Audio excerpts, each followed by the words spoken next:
Paracha Kitetsé, l'histoire. Dans la paracha, on a vu qu'il y avait trois sujets qui se superposaient. Un, c'est un homme qui va épouser une belle captive, euh, malgré le conseil de la Torah de ne pas le faire. Deuxièmement, c'est quand un homme il aura fait une femme qu'il aime, une femme qu'il déteste, donc finalement il va détester cette belle captive. Troisièmement, il aura un fils dévoyé et rebelle, un fils qui va se rebeller contre ses parents. L'histoire de David nous montre un personnage exceptionnel, époustouflant. À un moment, vers la fin de sa vie, David est poursuivi par son fils Absalom. Et Absalom veut le tuer. Et alors que David est en fuite, il commence à construire un petit hôtel, un misbéach, à l'extérieur de l'endroit où on a le droit de le faire, et pour s'apprêter à faire un acte d'idolâtrie, de ce qu'on appelle Avodah Zarah. Alors, son conseiller lui dit, mais David, qu'est-ce que tu es en train de faire? Il dit, regarde, moi toute ma vie j'ai servi Hachem. Les gens, ils pensent également que j'ai servi Hachem. Et regarde ce qui m'arrive. Mon propre fils, il veut me tuer. Je ne veux pas que les gens disent, regarde Akadosh Baruch Hu comment il traite ces sujets. David, qui est tellement fidèle, qui a fait tellement tout pour Hachem, regarde comment il finit, poursuivi par son fils qui va peut-être le tuer, en tout cas qui cherche à le tuer. Je veux pas. Je vais faire semblant de faire Avodah Zarah.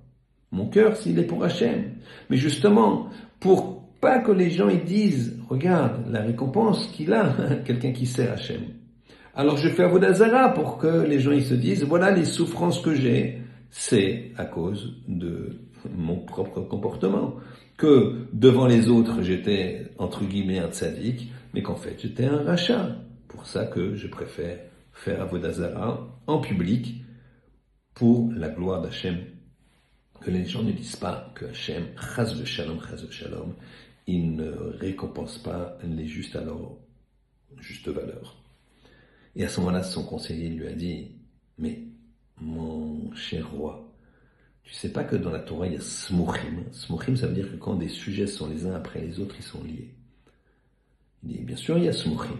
Eh bien, regarde la paracha Kitetsé.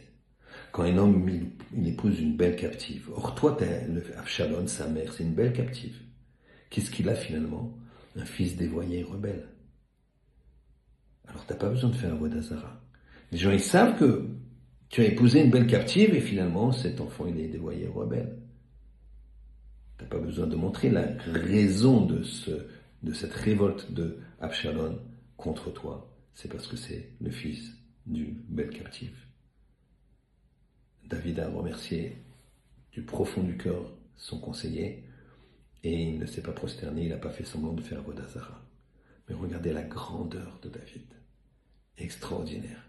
Il était prêt à ce que son nom soit bafoué, qu'on le prenne pour un idolâtre, plutôt que les gens ils aient matière, chas v'shalom, à avoir une idée qui n'est pas cohérente vis-à-vis du Créateur qui nous donne tout.